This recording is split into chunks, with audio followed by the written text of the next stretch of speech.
Alrighty, everybody got their airsick bag? Let the self-loathing begin. Here's what's coming up on The Nice Guys Today. Oh boy, I didn't click on the link yet. I was going to wait to have it be a complete surprise. Where are the Apple products made that we are enjoying? I don't need you to tell me how fucking good my coffee is, okay? I'm the one who buys it. I know how good it is. I buy the gourmet expensive stuff because when I drink it, I want to taste it. But you know what's on my mind right now? It ain't the coffee in my kitchen. It's the Nice Guys on Business podcast. Reach in there and grab my wallet. It's the one with bad motherfucker on one side and the Nice Guys on Business on the other.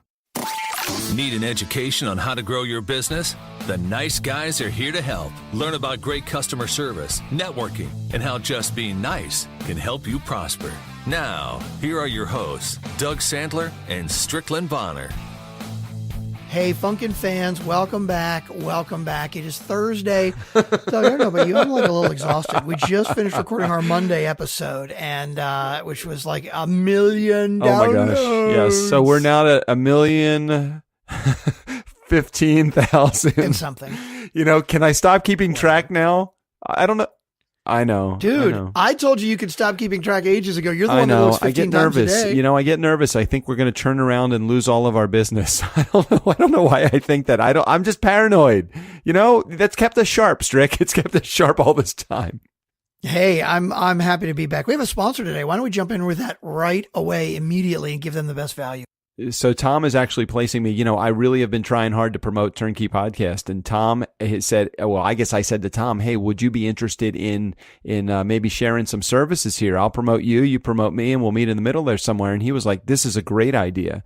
So, yeah, can you imagine being on a podcast? It can be a great way to grow your business. It could get you, you know, being on the right podcast could actually be key. So you can be a guest on podcasts to help market your message. And that's exactly what I want to do with our turnkey business. And Tom's got the system that's, it's refined, it's rocking, it's ready to roll, and he knows what he's doing. So I figure let's let Tom do what he does best, which is do Interview Valet. So what kind of value do they provide for our listeners, Doug? Well, about our listeners? About. What do you mean? How so? I mean, what? What value does Interview? Why would a listener contact Tom at Interview Valet? It's obvious, isn't it? If you have a product or service that you want to sell, a great space to do that. I mean, you're listening to a podcast right now. How cool would it be to be able to promote the stuff that you have, you know, the products and services that you offer through podcasting? So Tom and his group, he's got an entire system. He's got it on lock and load. He's going to put together a bio sheet for you.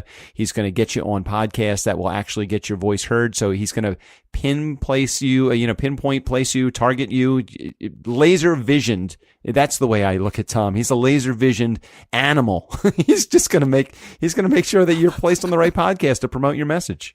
Interview Valet, you can go to the links in the show notes and go talk to Tom Schwab and anybody on his team. Find out how podcasting can help you the same way that it has helped us. Jump on into Interview Valet. Please support the sponsors. We appreciate it. And support us on Overcast. You can hit recommend the little gold star on every single individual episode. Are we still number one? Yeah, we're still the number one business show, and we've been there it's been months now. I mean, we did drop out of the number one category in the overall recommended, but we are still in the top 10, which is amazing. So right next to that play button is the little star. Just go ahead and hit that. It sounds like this was an Interview Valet commercial that turned into an Overcast promo. Make sure you check in the show notes. There's a link right there. Just go ahead and click on it, and it will give you access to the entire system that he puts together, including the pricing for getting you on other people's podcasts. That would be really cool. How cool was Monday, though? I have posted, you may have noticed it, on Facebook, was the entire episode. All, what was it, 90 minutes? Oh my gosh, yes. Almost. It was a long. I was a little tired. Almost. Like you said when we stopped, and my face hurts from smiling so much. You don't realize how much smiling that you do when you're on video. I do no smiling as I'm talking, as I'm just doing the Zencastr audio. We gotta talk to Josh, man, from Zencastr. Yeah. I don't know. Zoomers offering some good stuff. I just think that I got to get Josh to work through some of the issues that Zencastr is having. I wish it would just be spotless all the time. I love Zencastr. I think it's like one of the best ways to record our podcast, because you can drop in all the sound effects and you can do all that stuff. But it's like, I don't know, man. I'm trying to get people. If you have somebody that comes on your show that's not like real techie to try to get them to walk through it. Yeah. Maybe we should get Josh back on the show to answer some of these questions we have. Let's put him under the gun. God forbid you could actually just talk to Josh. You don't have to actually interview him for the show to be able to talk to him. I could call him, but what's the fun of that? It's like going, I went to, oh no, I shouldn't go in. I don't want to go into any other topics. Can you just put Panera bathroom experience on the topics list? Is this again? You had a Panera bathroom experience before. No. You don't remember that? Oh no, like definitely a new ago. Panera podcast, Panera bathroom experience. Here, I'll write it in the show notes. I'll write it in. Are you writing it in there? I'll write it in there. Here. No, go ahead. You don't want to just no. It might not come up on the wheel this episode. We have some other pressing topics that are put on the wheel, and I don't really know if and do you have enough felt left? Have you bought the bulk felt? I can always make room on the wheel. All right, I just typed it into the topics list. If you could do me a favor and just quickly send that over to your VA so that you can get it over to on felt. Once it's on felt, I know it's good. I'll see if we can slap it up on the wheel quickly. Right. All right. We'll do one wheel spin and that one won't be on it, but maybe the next time I spin, I'll pop it on. Wait, before we spin it, do you think this would be a good spot for us to do our Jackie joke? If you want. I think it's pretty early in the episode, but we can do that. We do have a joke of the day now from Jackie, the Joke Man Martling. I mean, it's not going to be every day, but like we have, Yeah, well, I was thinking that we would do it on the Tuesday and Thursday episodes. I mean, those are the fuckery episodes. Those would be the best ones to do. So I actually committed to Jackie that we would do it. Yeah. Did we have this conversation? We can do it now. I was planning on doing it at some point in the middle of the episode, but we're only like 6 minutes in. So it's like early in the episode. And really the only thing we've done is like talk about sponsors so far, but well, this is a valuable position to actually put him in the podcast. If we were to do it, shouldn't we put him in maybe the first couple of episodes early on so people actually stay tuned? Because we don't know, Strick. I mean, people could be like dumping out of the podcast like 10 minutes in. So why don't we? So let me give the setup to the. Can I give the setup to the joke? Is that okay? Sure, so I went and interviewed Jackie the Joke Man Martling. He was the head comedy writer for the Howard Stern Show for 18 years, and I started talking to Jackie about just other ways to promote his business. He's got a book coming out, actually, I think this week as of the airing of this episode. And I said, hey, would you be interested in doing a Jackie the Joke Man Nice Guys joke of the day? And he's like, hell yeah, I could do that really easily. I said, I mean, like with a customized intro and outro and then the joke. And he's like, he was totally into the idea. So we put together our Jackie the Joke Man Nice Guy joke of the day. So with that being said, Strick, why don't we play the first one? Hi, I'm Jackie the Joke Man Martling, here with your Nice Guys joke of the day. A lady goes in a drugstore, goes up to the pharmacist and says, I need to buy some cyanide to kill my husband. He says, lady, I can't sell you cyanide to kill your husband. You'll go to jail. I'll go to jail. You're crazy. She reaches in her purse, takes out a picture, hands it to the pharmacist. It's a picture of a husband in bed with the pharmacist's wife. He says, you didn't tell me you had a prescription. Hey, want more? Follow me at Jackie Martling. I tweet jokes every day at 4:20 p.m. Or email me, jokeland@aol.com. Or use your finger and dial 516-922-WINE. There he goes. And there he goes. That was a good one. I like that joke. I like that joke a lot. That's a great joke. You didn't tell me you had a prescription. You know what's so great about Jackie's jokes is that he's got that, it's like that signature laugh.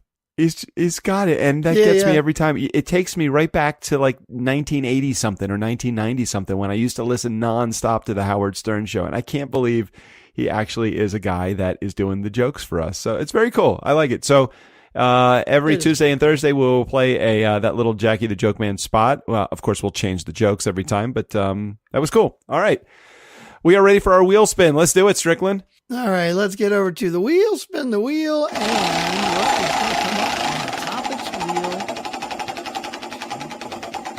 wheel? Oh, boy. I think I spun a little too hard. The new BizWiz podcast on a great logo design. So I was out at the New Media Summit, as you guys know, because I've shared it and mentioned it ad nauseum over the last couple of weeks, and as a result of going to that conference, I pulled together about 50 people that I really wanted to have on the Nice Guys on Business podcast, and I discovered, looking at our schedule, which is now through pretty much February or March, that if I ran all of these interviews that I have, we probably wouldn't be airing many of them until well into halfway through or beyond next year. And I'm like, shit, we can't do that. That's not. people have stuff that they're promoting and I liked them. So I'm like, I have got to figure out another way. So we came up with another podcast. We actually have another podcast called the BizWiz podcast that, it's pretty business focused. So if you really just want to tune in for the fuckery, then stay here at the Nice Guys on Business podcast. If you want to hear specific business advice, and it really is geared towards entrepreneurs, solopreneurs, those that are growing and starting their own businesses, we have a combination of business lessons and storytelling on a very short format or a short format show. I don't think any of the shows go beyond 18 or 19 minutes, maybe 20 at the absolute far side. And as a part of that, we came up with this cover art. I just got on Fiverr and I put it together as quickly as I could, and then I showed it to Anna, and I think that Anna said, "Hey, can I have a crack at the art?" Or maybe you. Who did you suggest that to me, or did she say that? No, Anna said she. Yeah, wanted so I'm like, I'm totally into it. So Anna created the cover design for the BizWiz podcast, and it's fucking rocks. I mean, that was like legit stuff that she did. I always looked like it was a real designer that put that together.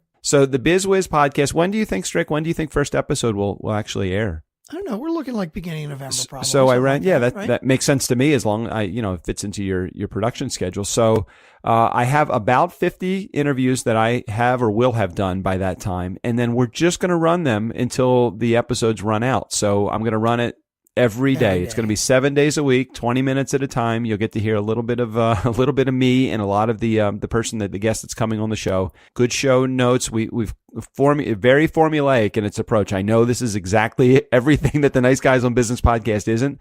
I mean, we do get into some conversation on the BizWiz podcast, but it really is about actionable items, valuable lessons, solopreneurs, entrepreneurs, and those that are leaders in their space. So get set, it's coming out. We'll give you more promo on it. It's the BizWiz podcast. Cover art is not up yet. We don't have the links yet, so don't go look for it yet, but it will be coming soon in the next couple of weeks. But that's also one of the reasons that we're doing a separate podcast instead of just including these interviews, is because we do want to try a different style. It's really more kind of straight up, straight ahead, more focused, like 10 or 15 minute interviews, and focused on business, the business wizards. That's who we're talking to. We keep thinking that as guys that are in now the podcast production business, as we have been for a little while now, it makes sense for us to experiment. So we really are working on a bunch of different things. I personally think it's an enjoyable podcast. I mean, not because I'm hosting it, but because the stories that these people are telling, they're so interesting. And every one of the people that I met at the New Media Conference, they're all a part of the, I invited 118 people on the show, and I gave them a couple of steps that they needed to go through. They had to fill out a form. They had just to go through a process because, again, part of our turnkey system is putting everybody into this system. And 50 people followed the system, and all 50 of them, I didn't eliminate anybody. They had some really interesting stories. One of the stories, can I just chat about a couple of the people that are coming on? One of the stories, sure. The guest is the mother of a 3-year-old that was abducted. Never seen the 3-year-old again. Whoa. So can you imagine the story? I know, right? God. So you imagine the story that's behind that. So many heart-touching, heartbreaking stories of triumph over tragedy. A lot of just really good lessons about somebody going through failure and rebounding to success. There's even some stories of people that are struggling now, and they get involved and they talk about the process of what it takes to go through the struggle. So a show that's completely relatable. Again, the BizWiz podcast, and it's coming up in the next couple of weeks. So we will promote the links, and we'll make sure that you guys have access to the podcast as well. All right, cool. Next one. Let's do it. Trying to get that other topic onto the wheel here while we're talking.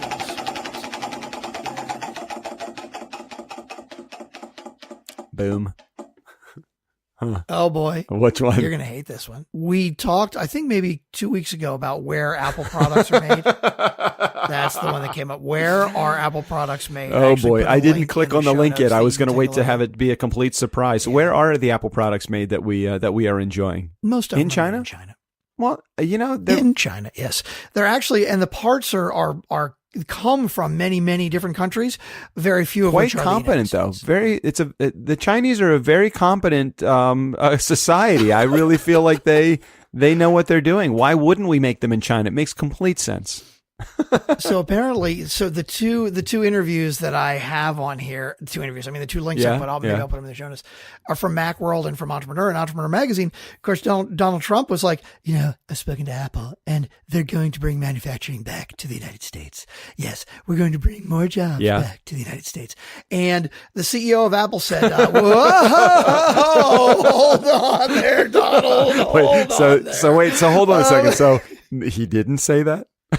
No, Donald did say that, but he basically said, the CEO of Apple basically came back and said, look, we are bringing more jobs to the United States, right? We've added however many jobs at Apple, 20,000 jobs in the US or something. But he specifically says, because we design it here, right? We do a lot of work here and we do all of it. And we have a lot of American jobs that we're adding, but actually manufacturing here, it's not happening. I wonder where Donald got his information from. Where? From fake news. He obviously got it from fake news. Breitbart, I think. It's on his Twitter feed.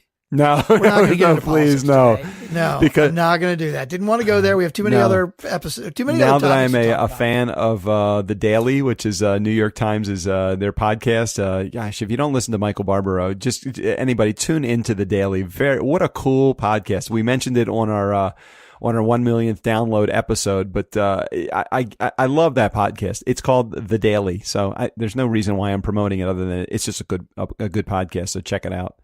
Anyway, so Tim Cook was, whoa. No, we are not doing that. No.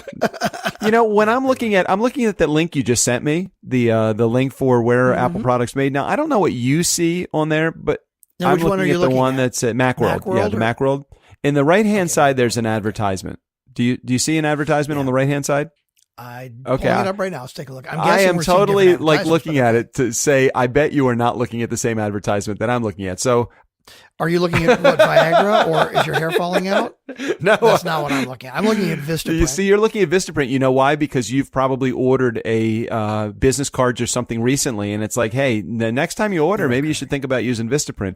I am looking at LinkedIn, the Sandler way, 25 secrets to grow sales from the world's greatest professional network. God. Now, they don't have any idea that I'm a Sandler. They just know that I was probably like scouring LinkedIn, looking at all the things that Sandler is into. That is so funny. So funny. Right.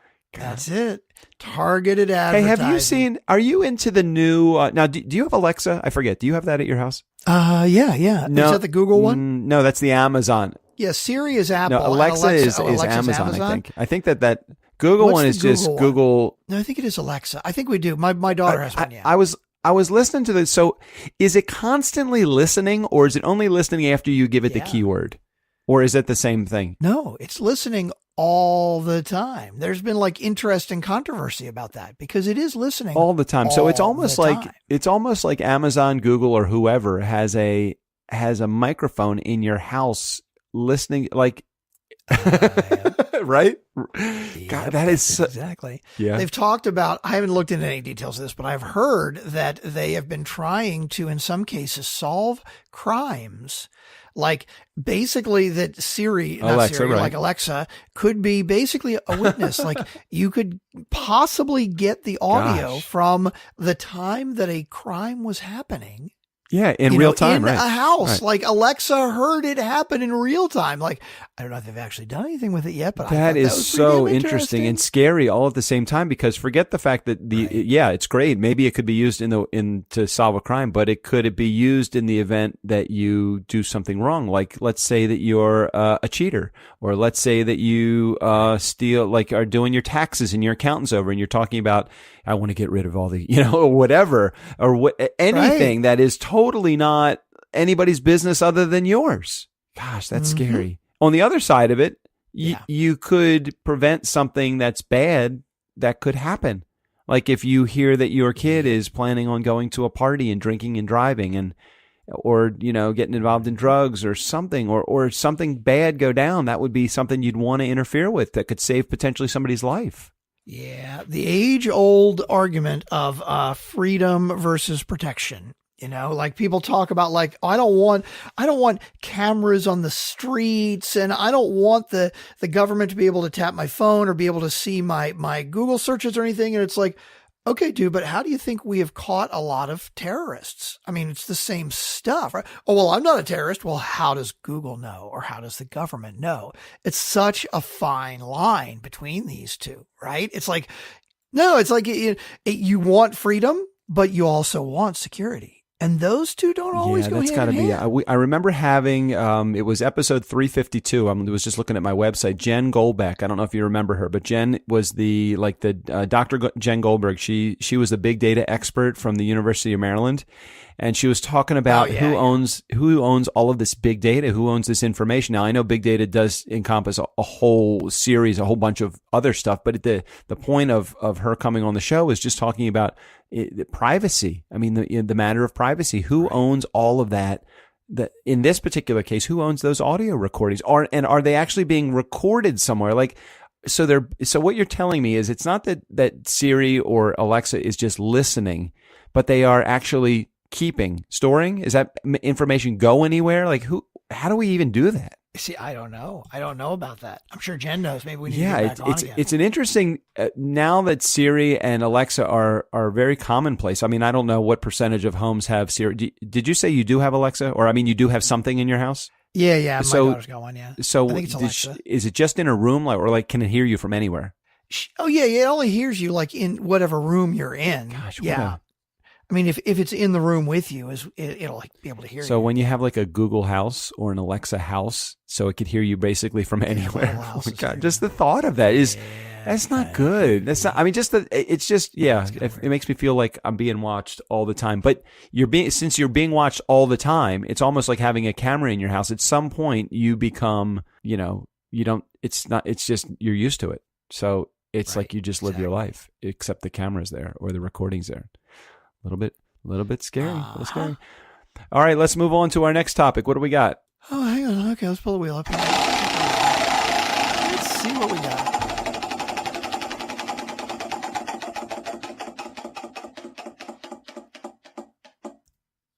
Okay, well, this one's like more serious businessy. Okay, you'll never be ready. Jeez. Well, this is just the typical theme of a lot of the business podcasts that I've had a chance to listen to over the last. You know what it came from? It actually came from my doing all these interviews. Well, as a part of doing the BizWiz interviews, I don't even remember. I think my busiest day I might have done 15 interviews in one day.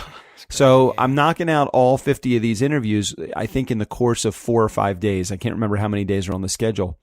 But one of the underlying themes to everybody that I'm chatting with, or many of the people that I'm chatting with, is that nobody's ever ready. You're never ready. You just got to do it. My experience lends me to believe that there are way too many people that are out there that are waiting for and Strick, you and I are probably examples of this in a good way, I would say. Tax ID number, bank accounts, credit card, all of that stuff, making sure that we have all the systems in place before we actually move. I mean, aren't we we'll figure it out kind of company? Yeah, and you have to be. I mean, you talk to business leaders or people who have either put a business together or make recommendations for people putting businesses together. And I think this is one of the biggest things that's not the like incredibly obvious, everybody knows it. It's you can't wait till it's perfect, right? Like there's one phrase of like, don't let good be the enemy of perfect, right? Okay. But in business, like when you're trying to get a new product out, don't let perfect be the enemy of fucking releasing something, creating something, right? Because it's never going to be perfect, right? Especially if it's a product that you are creating, right? You're never going to think it's perfect. And that is part of the advantage. Again, if you have a product or even a service, it's the same thing, right? Get it to where you think it's pretty good. And you know what?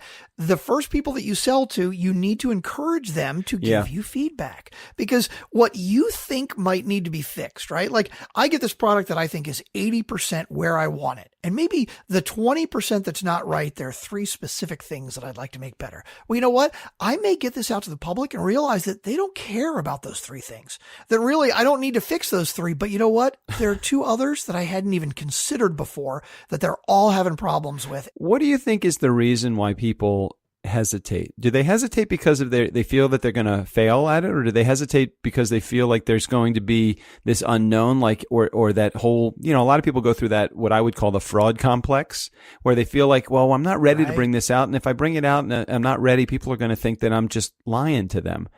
I think every product that we have introduced to the market through Turnkey has been a product that we weren't 100% sure of before we actually sold it. And then once we sold it, let your clients, if you're honest and open with them, I think we were very open with like Lou when he first signed up with us, because I believe he was our first full, let's get this thing launched and let's get it out. He was our full concept to launch podcast. I think I had a chat with him about, I don't even know what to charge you. So it's like, I didn't know what to charge him. And I think as long as you are honest with the people that you're doing business with, I think that they appreciate and respect that.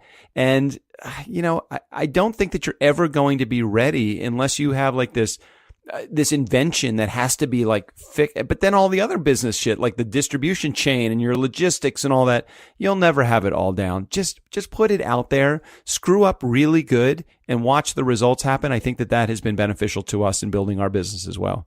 Well, it's interesting too, because I think you have different kinds of consumers, right? There are some consumers that are looking for a totally done, perfect, tested, ready to go, again, whatever product or service it may be, right? And some people don't want to mess with it. They don't want to take a chance on something. But there are other people who are like, hey, wait a minute, you're going to give it to me at 50% off? I am totally willing to not only try it out and like knowing that some things may not be perfect, but that I would like to give you my feedback so I can help to mold the product or help to somebody mold that the knows service. your plight. If they know your situation that you're in, I would not go into it saying that you know everything about it. And that's never a good approach to take. You always want to be honest with the people the companies that are coming into your life.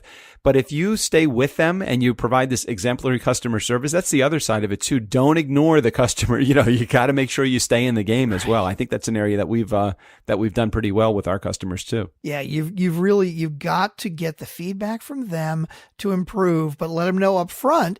Honesty, it's what it's all about. You just got to be straight with people because it's about expectations. You don't want to have somebody's expectations be higher than whatever it is that you can deliver. So, you know what? Sometimes you need to not necessarily lower your expectations, but sometimes you need to change them. And Doug, you and I had a talk about that the other day about we have a potential turnkey client that's looking for something that's a little different from what we normally do, right? They have a podcast already and they're just looking for some other, I don't know how many details we want to get into, but the bottom line was that it's not something that we've ever really done before and we think we can do it, but we need to set the expectations of the person that is purchasing the services in the right place so we can make sure to meet. Totally agree. Communication is everything. As long as everybody is aware of where you stand, I think people are willing to, if you show the real you, I think people are willing to take a chance on you and roll the dice if they feel like you're honest, you're upfront, and you're going to stay with them. Now,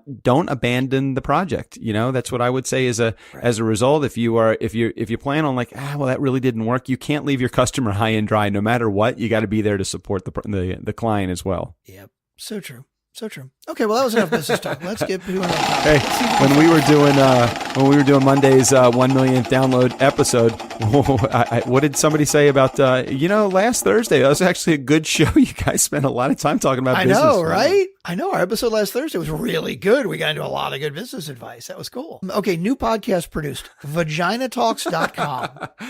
Now I see Sophia Wise 1. Is that the same? Yeah, that's the same. That's the same. Yeah, I told her. I asked her. I said, "Hey, are you okay if we get on and we talk about your new podcast?" Yeah. So Turnkey has a new client. We actually picked up a couple of new clients. This one is out, and I'm allowed to chat a little bit about it because I asked her permission. The other one, I'm not quite ready to talk about yet because I'm not sure he's knows they're solidified on the name. But at the New Media Summit, I met Sophia Wise 1. That is her name. And Sophia has a podcast that we are going to produce. We are the proud production company for the new Vagina Talks podcast. I am more excited about this podcast coming out than almost anyone, except for the one that's coming on next week, which is the Erection podcast. I'm really looking forward to that one. No, but Vagina Talks, it's good. How cool is that going to be? That's definitely going to be interesting. Women's, I like it. What is it? What is so the actual? I don't know. Maybe if you go to, can you look at? I don't think she's redirected the. If you go there now, I don't think it's going to take you to her website. I told her to redirect to her. You mean VaginaTalks.com? Yeah, if you go to Vagina Talks, Vagina. I don't get a lot of practice saying that word, I guess. I don't think it's been redirected yet, but I think it's going to be all about women's issues. Oh yeah. Does it take it? It's there. It redirects. Nice. Okay, so what does like her company do? Join and learn about shamanic pelvic floor work and trusting your body and wisdom. There you go. I mean, I don't know a lot about the services that she provides, but she's a savvy businesswoman, and I met her. Meditation for well, so it might be some products and services that'll be really cool for me to check out too. I mean, I'm not sure anything related to the vagina wouldn't necessarily be something. Sometimes you tune in the podcast to see what the other half is doing. Doug, you never know. You might learn Could learn something. You'll be in bed with your wife. She'll be like, "Oh my God, where did you learn that?" So you can thank Sophia for that one. Yeah, right. That's the Vagina Talks podcast, baby. Exactly. Exactly. I mean, I don't know that that's what they're going to talk about. We haven't talked about it yet, but that's all good. I have no idea. I mean, I don't know the exact topics. I'm thinking it's all going to be women's related issues, and it is going to be an interview based show. So if you have any interest in Vagina Talks, just ask me. I'll put you in touch with Sophia. She's really a good person. She's very kind, and she's very nice. I told her that this was not necessarily it's not a business podcast, so it wasn't one that we've had experience with. Oh, this is it. This is case in point. So I could have said no to her, right? I could have said no to her, but instead I said, listen, I would love to produce your podcast. I do not have any experience in other than business-based shows, wellness and health and self-discovery. I don't really have a lot of experience in producing a podcast of that sort. So I'm not really sure I'm going to be able to help you on the guest side of things. And she's like, hey, listen, I'm happy to have you produce the show. And I appreciate you, being upfront with me. I'm excited for the podcast just for the fact that we're stepping a little outside of our comfort zone, which is production of a business podcast. I totally agree. We need to keep it interesting. We need to learn new things, and there's always going to be things that we can learn from lots of different places. And I totally think that this is going to be a good plan. Yep. I'm ready to do it. All right, let's spin. Do we have time to spin the wheel one more time? Let's do one more. Okay, one more topic. And you just cleared every single topic from the OneNote. They're all gone. What did you do, Doug? I didn't do anything. Yeah, sure. It's syncing. It says syncing. Are they all gone? All the topics are gone? Everything's gone. I see the new BizWiz podcast on a great logo design. That's all I see. Really? And I can't do an undo, so I think it might be something I'm staring at all the topics, so I didn't do anything. But I can tell you. Can I tell you the topic that there was only one topic left on the wheel? Can I tell you what it was? It was Panera's potty. You and the bathroom stories again. Well, I walk into the bathroom at Panera, and I don't think this is the same conversation that I had with you 100 episodes ago. If it is, then I can't believe they haven't fixed it in a year or half a year or whatever it is. Okay. So I walk into the bathroom at Panera, and the men's bathroom at the Panera where I go to, who's texting you? I don't know. So the men's bathroom that I go into at the Panera where I am, the floor is always wet. And I'm like, and it doesn't have a clean smell. So I'm very concerned. So I finally took my concerns to social media, but I did it through DM because I didn't want to call out Panera. Not like I'm calling them out right here. Mm-hmm. So yeah, I've called them out for other things like having horrible tomatoes or lettuce that's a little bit wilting. But you know what? Every time I've had a complaint with Panera, they have fixed it. And as a guy that eats in there probably 3 or 4 days a week, I feel like, okay, I'm really doing much better. Oftentimes it's exceptional service. I love the people that are in there. They're very nice. But the bathrooms have always been a sticking point for me. So the bathroom floor is always wet. Now, can I say something to make it might make you feel a little bit, not you, but maybe make our nice guy community feel a little bit oogie when I tell you this, because my mouth will go in any direction. So can I just share one of the experiences that I've had in there recently? Okay, sure. So it's been a hot summer So when it's a hot summer, I wear shorts, okay? As we all do, I wear shorts. So the last time I was in Panera, this was going back, wearing shorts. This is probably about, maybe about 3 or 4 weeks ago, because it was probably like an 85 or 90 degree day here in the DC metro area. So I go into Panera and I'm using their urinal, which is for people that don't know, it's the stand-up toilet, okay? When I'm using the stand-up toilet, as I'm peeing into the toilet, I can feel it splashing on my legs. And I'm like, this is fucking what's wrong. Who's ever peeing in this toilet? And it didn't matter where I was aiming, I was still splashing. So that leads me to believe that it's not just me that's using the urinal and splashing urine all over the floor, but probably anybody that is actually using that urinal. So is there a design flaw with the urinal? Is it too low? Is it too high? I don't know, but it's not my business to have to figure it out. All I know is every time I go in there, there's what I thought was water on the floor. What I'm learning to believe, it's pee on the floor. So I sent them a message and they're like, hey, we take cleanliness very seriously. So they responded pretty quickly, which was great. But I'm thinking, why has this been this way for as long as it has been? Is no one seeing what I'm seeing or smelling what I'm smelling? I don't know. So I present that issue to you. Do you ever have a problem with a wet bathroom floor, or what would you do if you were me in that situation? You know, nice guys, listeners, if you wanted real business advice, this is obviously not the episode for that. So that's okay. I mean, what would you do? That stuff just doesn't bother me. It just doesn't bother you. See, it doesn't. But the level of cleanliness of a bathroom is directly relatable to the level of cleanliness of a restaurant. So for me, there's a direct tie-in. If they don't care about their bathrooms, they don't care about their kitchen either. No, you don't see it that way. Yeah.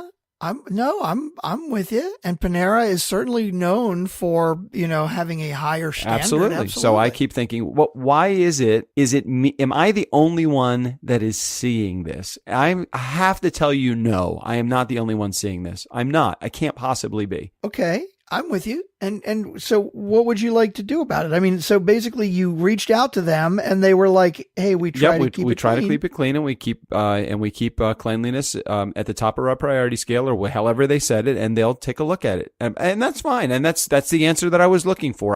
And you're in there, but you're there 3 or 4 days a week, right? Eating, you said, and you see it all the time. They're not. No. What I am saying is they need to make a change to the bathroom. Not cleaning the bathroom is not going to do it. Because if I go in there right after they clean, I'm going to fucking pee on the floor. Not because I mean to pee on the floor, but because the design, I think, of the urinal leads me to pee on the floor.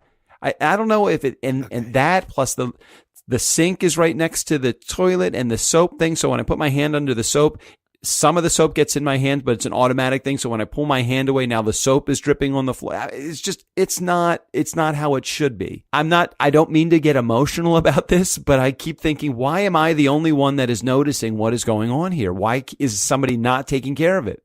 And they say cleanliness is very important to them. I'm a customer. I can't be the only one noticing the smell and the pee on the floor. That's it. Okay. I'm with you. Okay. Strickland, you're obviously doing something else. It's so funny. I know that, and I've just never been a guy that's like funny or nervous about like germs and stuff like that. I know. Right? And I know I'm like, I don't know. Like I look at the practical, right? Like, I think to myself, okay, you said this bathroom is like this most of the time, right? All of the time. Like on a regular basis when you go to Panera, which you do apparently 3 or 4 times a week, right? And I use just so you know, I use the bathroom every time because when I go in there, I like to wash my hands before I eat my meal. Mm-hmm. Okay. So in the dozens or more of times that you've been to Panera, right? Have you ever gotten sick? Nope. Have you ever noticed a funny taste in the food compared to the other restaurants that you eat at, which are many, I'm never. sure, right? Okay. So from a practical standpoint, let's say hypothetically that is really not as clean as you would like. Mm-hmm. Okay. Ultimately, what does that mean? You don't really care that it's clean or not. You care that it's clean because you want your food to be clean. You want your food to be tasty. You don't want it to make you sick. Correct. Right? Has it always been tasty? Always. Has never made me sick. That's right. Now, if I go into some truck stop and it's a total dive of a bathroom, you know what? I'm still going to use it. I'm just not going to eat there. But I would find it hard to believe that any large percentage of the people that eat there get sick. I mean, even if it was 10% of the people that eat there, that would be a very high number. Huge percent. No. Right. And if you've got an incredibly nasty bathroom, you would think, well, if they're really not clean, but the reality is, you know, again, I don't want to, some people are going to be like, oh my God, that's so disgusting. Like, you know, not like I want some splash of pee on my food, but the reality is, you know what? I'm not even correlating the pee going into my food. I'm just thinking about, do I even want to go into the bathroom? It's unfair of me to have to think, should I or shouldn't I go into the bathroom based upon the cleanliness of the room? I should be able to get a bathroom. I should be able to go into the I consider the bathroom the part of my Panera experience. And if a part of that experience is, why is there what I think is water or pee on the floor? I'm thinking this is not helping me with my having a pleasant experience. Then you start to notice other things. Boy, there's a lot of crumbs on this table. Maybe they should do a better job cleaning up the table, or just anything. I wish I would, you know, the cup area is right next to the fountain drinks. So I'm thinking, well, gosh, the way they have these straws and, you know, that it's like then all these things start going off in my head. And yes, I'm probably paranoid about the entire process and everything. It's just fucking me. It's just how I am. I look at it and I say, I am not, because I'm so customer centric and customer focused. I keep thinking this part of the experience I'm not enjoying. Wouldn't they want to know about it? Maybe there's people that are listening to this nice guy community. Maybe you're saying you should just fucking get over it. And maybe I should get over it. I don't know. Or maybe I have a better idea. Maybe I just shouldn't go to Panera anymore. Maybe go to a restaurant that has clean bathrooms, but bad food. You know, it's like, yeah, I mean, this obviously has not caused you to not go there because you've been going there for a long time. So obviously it is something that it comes up in my head, but it is not enough to drive me away. I don't know why. Maybe I should make a protest. Maybe the protest. Well, it's funny. I'm very much an outcomes kind of guy, right? Like it's all about, okay, ultimately, what does this mean? In other words, you go to a hardware store, right? And you go to buy a drill. Do you want a drill? No, you don't want a drill. You buy a drill because you need a hole. Now, why do you need a hole? Well, maybe I need a hole because I need to replace my doorknob, right? So ultimately you need a doorknob, but you have to buy a drill to get that. So I guess I look at it very much the same way. Like I'm not encouraging a dirty bathroom, but let's just say, unless it's something that's really disgusting, it typically doesn't discourage me from eating at a restaurant, because ultimately I think to myself, you know what, this is Panera, and I certainly trust them that I don't think that we've got, you know, dozens of people that are getting sick over, whatever. So it's like, okay, you know, I'm not crazy about it. I'm not happy about it, but you know what? Ultimately, it's just not a big deal. That's fine. And I guess apparently it does not bother me to the point that I don't go to Panera. It just bothers me to the point where I wish my customer experience was just better as it relates to their bathroom. Well, there you have it. Another positive outcome. Do you think the Panera will make any changes? That would be the next question, I guess. I doubt it. Yeah, me too. I doubt it. All right, well, let's get out of here. Nice guy community, never underestimate the value of nice or the value of a clean bathroom. Steve O'Brien, take us out of here. For the nice guys on business, I'm Steve O'Brien. Because it's such a fine line between stupid and clever.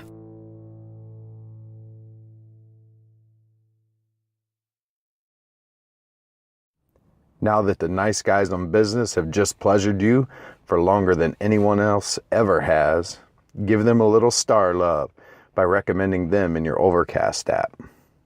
Go on, do it now.